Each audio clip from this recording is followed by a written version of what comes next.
why is the world's richest continent, well, arguably in terms of natural resources, why does it house some of the world's poorest countries? You know, is Africa underdeveloped? Coming from a privileged standpoint, I grew up in Nigeria. I didn't come to the UK until I was 9 years old.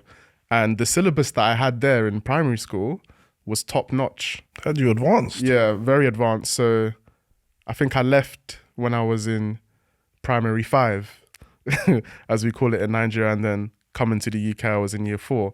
And I was bewildered at what we were learning. I'm like, huh? Why are we learning such basic things? I learned this 2 years ago. But of course, I feel like the world that we live in now needs Africa to be in a certain position. It's not a position that I agree. No.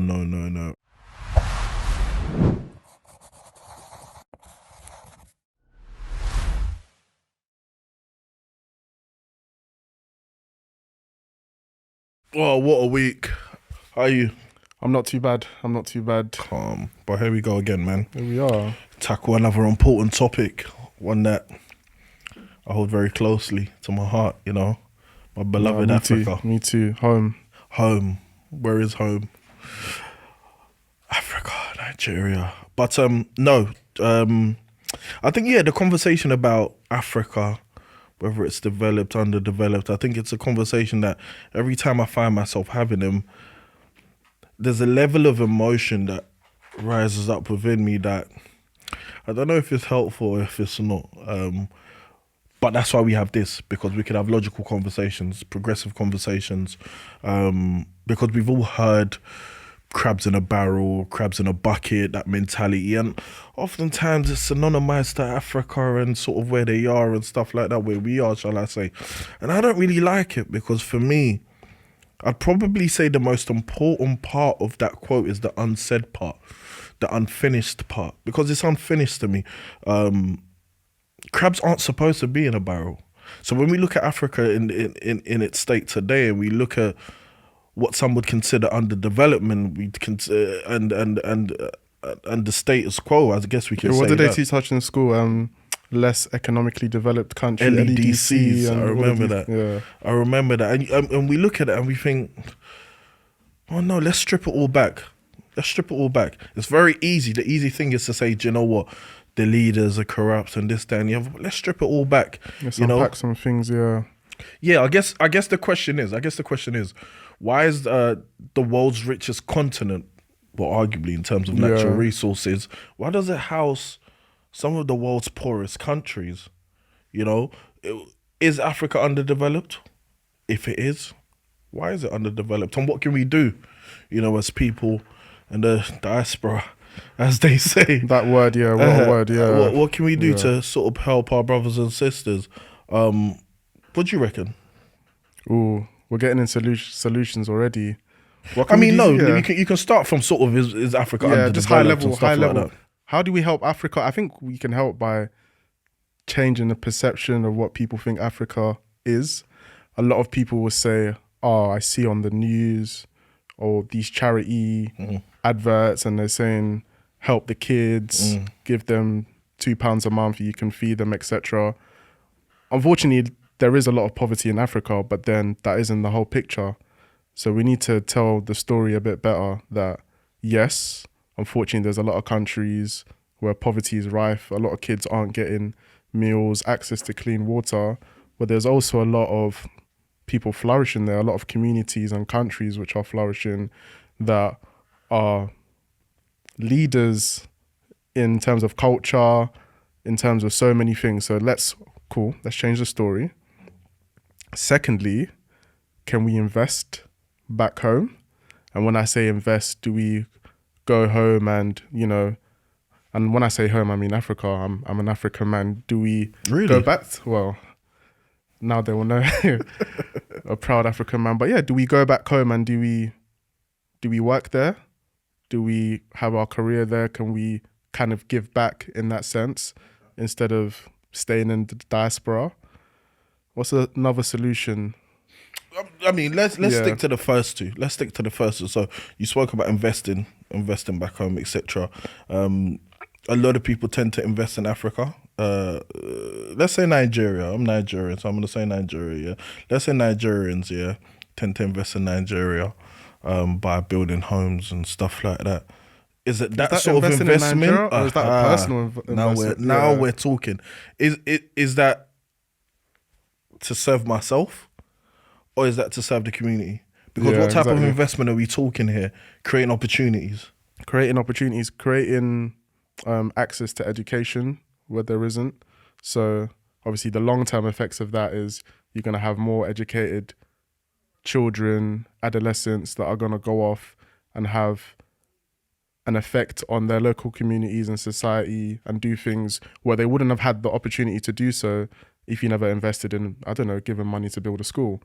Or maybe there's a school even there, but their program isn't all that. It isn't on par, let's say, with air quotes, with what we have here in the UK in terms of the syllabus and whatnot. Cool, let's... You believe that? Let me I don't take you believe back. that. Yeah, let me take you back a little bit. But I'm coming from a privileged standpoint. I grew up in Nigeria. I didn't come to the UK until I was 9 years old.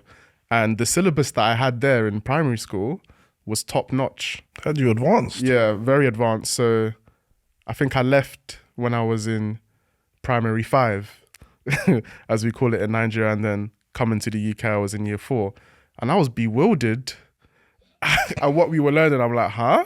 Why are we learning such basic things? I learned this 2 years ago. But remember I said, like, I'm coming from a place of privilege. I had to pay school fees.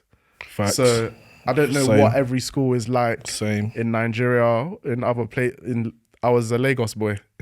I don't know what else is going on in the country. So I don't want to talk because I don't have the information, but I would assume on average, perhaps the state of the schools isn't as great as we'd have here in the UK. So how do we level the playing field? How do we level the playing field? It's a very good question. Before we get into that, so we're agreeing that there is a certain level of underdevelopment that's ongoing in Africa, yeah? 100%. So, okay, fine. And some of it, like you just alluded to, is educational stuff as well. What other parts of Africa are underdeveloped? What other thing causes this Infrastructure. And I mean, I guess in this conversation, I'm going to make a lot of references to Nigeria, but I know there's parallels and similarities with other countries. But when I say infrastructure, I'm talking about roads, electricity, even things like internet and broadband. I'm sure there's loads more other things which I believe is not on par with some of the things we see here in the West. There's many a road back home. Have you seen the road that leads to Hyatt? Well, yes, it's it's very similar. So I'm just saying, like, yeah. is the West is that the point that we're trying to get to? Yeah. We don't. Yes, it's a techie one Right, because I don't no. want to say the West is the gold standard. We need to be ourselves.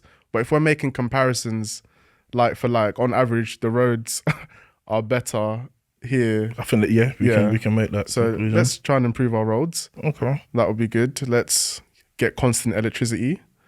I know, for example, Ghana has constant electricity, so which is fantastic. Yeah, excellent. It's really good actually, and it's for our brothers and sisters in Ghana to go through that development. It fills me with pride because it's good to see your neighbors doing well, and it's like we as Nigerians, we've also then got to follow suit in terms of what they've done.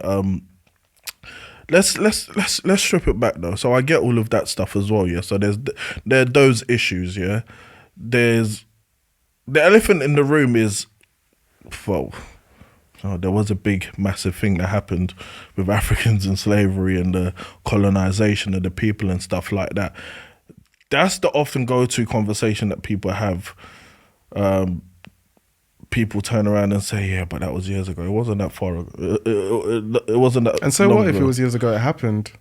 And the effects are still rife, you know. But we'll come to that. Because there's so much that we can speak on in relation to that. But you mentioned agriculture off air. You know, these are conversations that we've been having, and in terms of sort of what has gone so wrong